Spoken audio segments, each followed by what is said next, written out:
So thanks everybody for having us here. Ben reached out a couple months ago and said, hey, we want to talk about water, and in particular we're interested in what you have to say. And so today we're going to be talking specifically about providing a huge benefit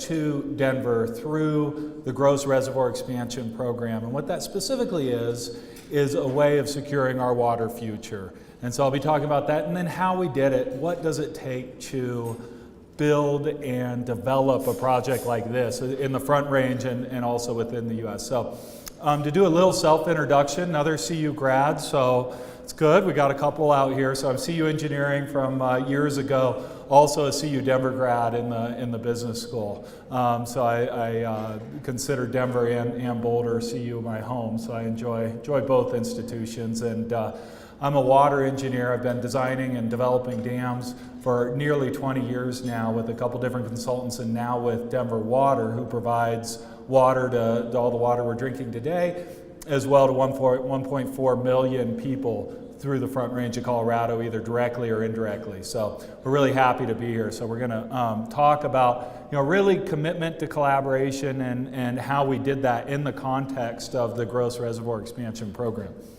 So first, a quick icebreaker. So this is not Gross Reservoir. This is Cornoval Dam in Spain. And so Cornoval Dam's an interesting dam.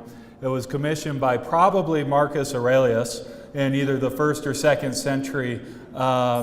What's interesting is Cornoval Reservoir is still the main drinking supply for the town of Merida in Spain. So nearly 2,000 years after the original construction, this is still one of the main drinking supplies. And the point of this is, as a civil engineer, what we do, same with engineers from Roman times, can last literally millennia.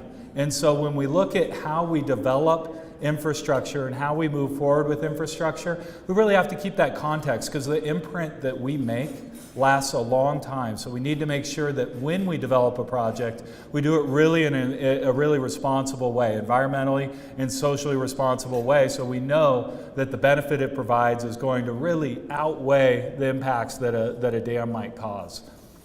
So about Denver Water. So Denver Water, we're celebrating our 100 years, so I hope maybe some people know that here. We've had some advertising in 2018. We're quite pleased with that. We're Colorado's oldest and largest water utility, and we collect and treat water and provide it to 1.4 million customers. So in addition to that, we also consider ourselves a leader in environmental commitment, and particularly stewardship. Denver Water and has been entrusted with an amazing resource, with Colorado's water.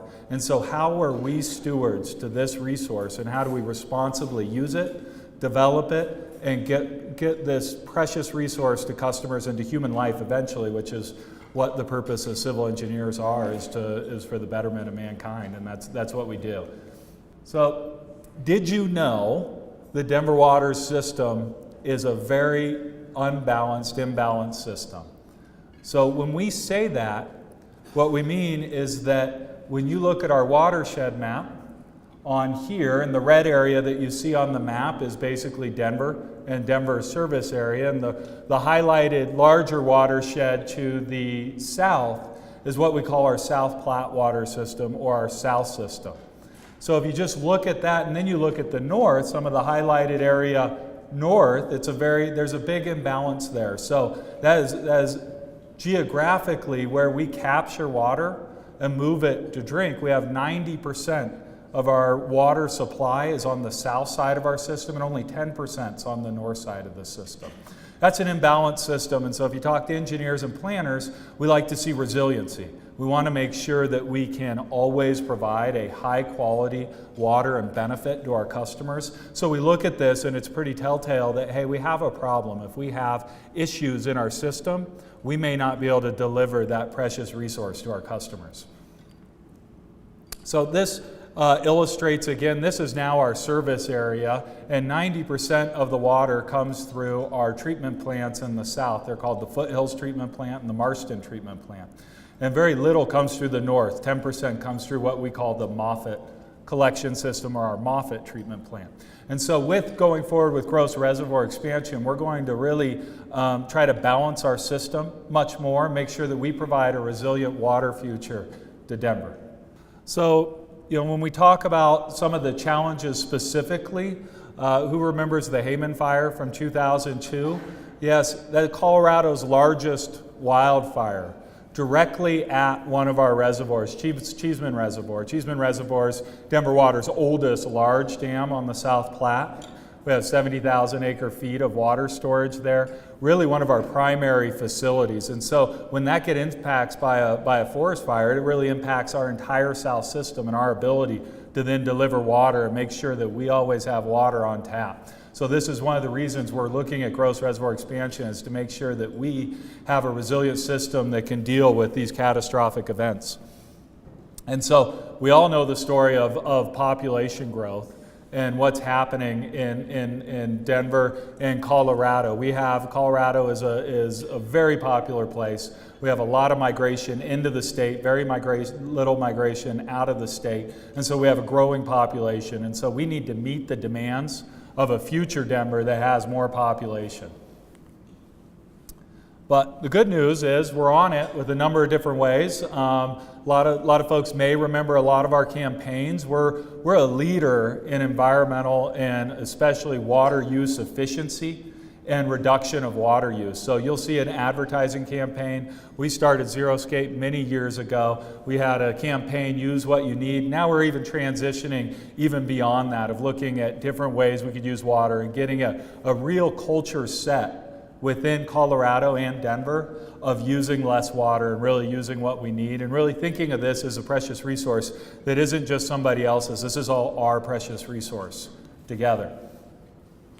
So when we move forward, we're going to now talk about the Gross Reservoir expansion program. So what are we going to do? We're going to make a big investment in our system, nearly $500 million investment into our water system to create new water storage for Denver. And so what we'll do is bring balance, we'll solve the resiliency issue we have and be prepared for demand and be prepared to get through the next drought, which we know will happen to us eventually. We're in a really unique area in Colorado. We have our largest reservoirs are snowpack, and it accumulates all year and it comes off in 6 to 8 weeks over between June and July, and we have to capture that water so we can use it the rest of the 10 months out of the year and make sure that Denver can grow, that Denver can be a really healthy city and have the right water for moving forward.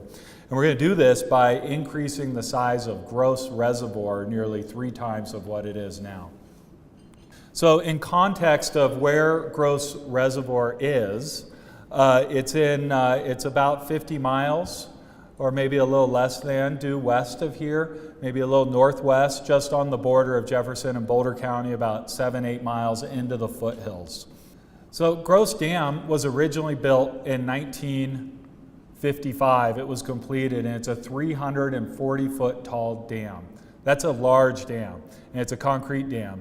Denver Water intends to raise it 131 feet. The final height of the dam will be 471 feet tall.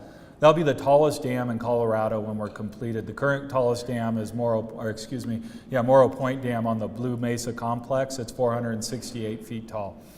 And really, we're doing this for one reason, the 77,000 acre feet of water. So we happen to be building the largest dam, but what we really need is 77,000 acre feet of water. And what we'll have when we're done is Denver Water's largest reservoir on the east slope of the Continental Divide, to be able to make sure that we can provide that resiliency and have water where we need it in our system.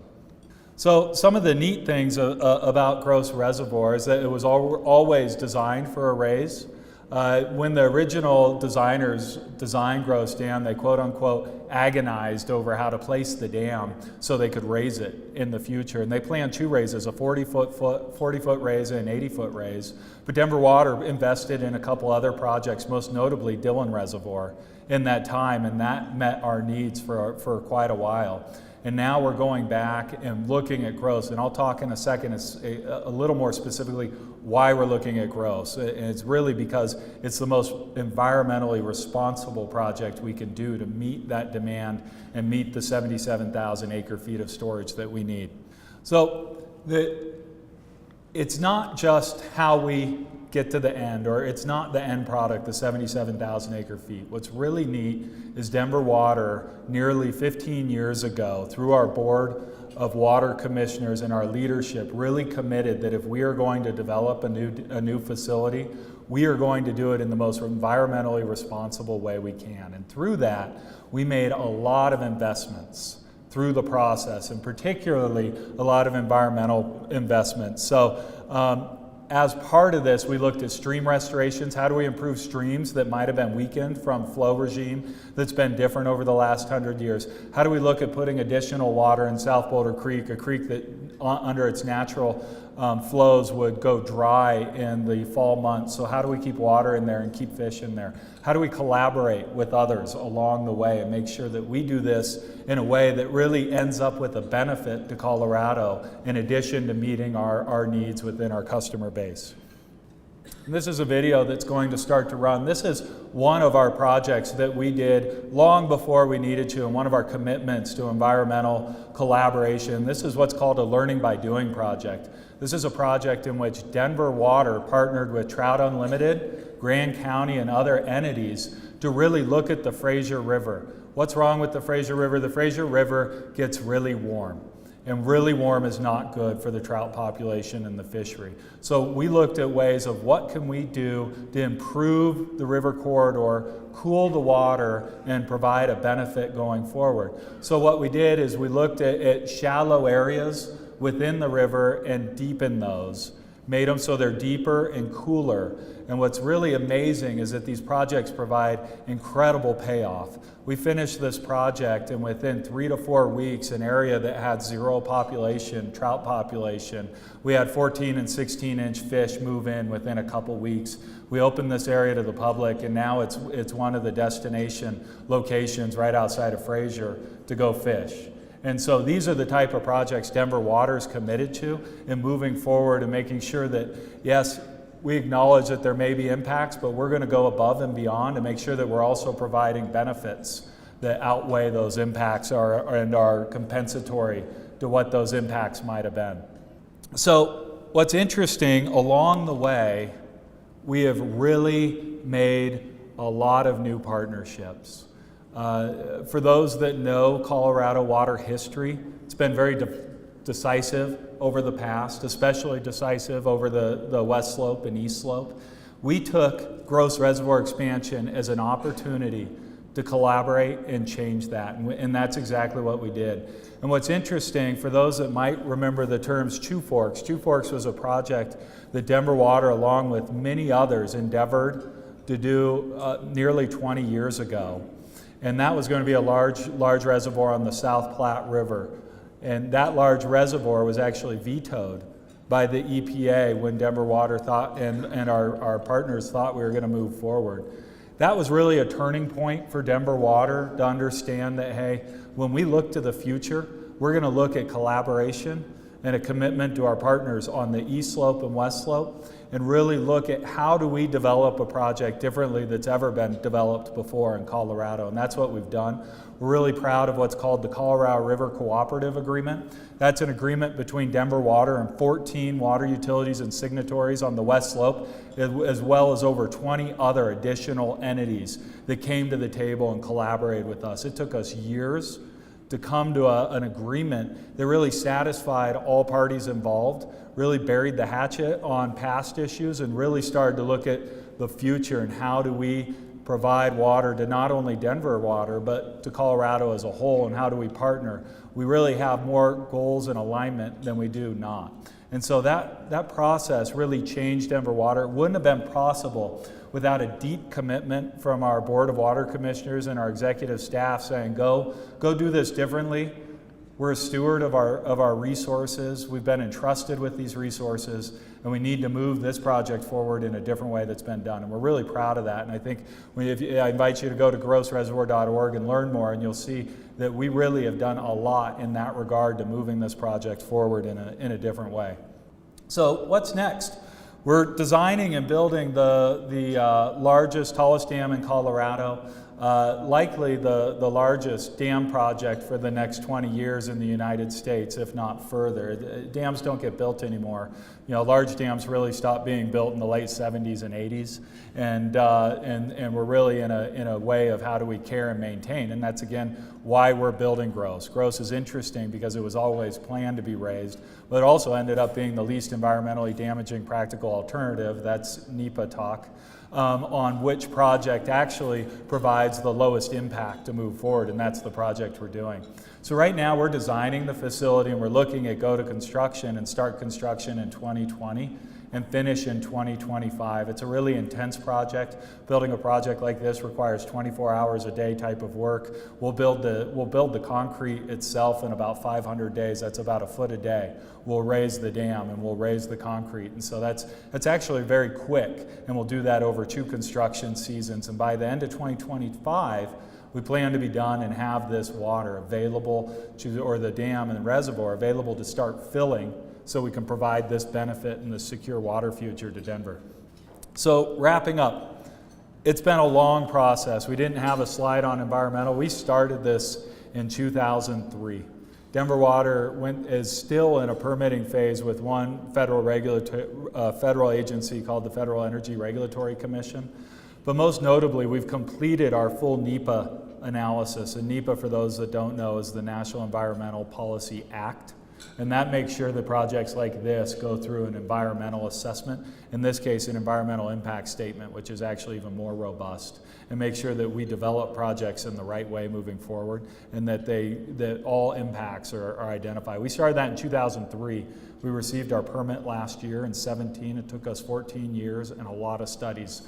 And a lot of that is because of our collaboration efforts and our willingness to really move forward with working with our business partners before we move the project forward. So I can just say that I'm thankful to our Board of Water Commissioners that basically really has put the emphasis on making sure that every employee in Denver Water is a steward of our relationship, and that we look at it that way, and we look at all our business partners throughout Colorado as stakeholders and collaborative partners that we can work with in the future. So with that, we thank you for having us here. I think this is an extraordinary project for not only Denver, but for Colorado and a whole, of making sure that we have a secure water future.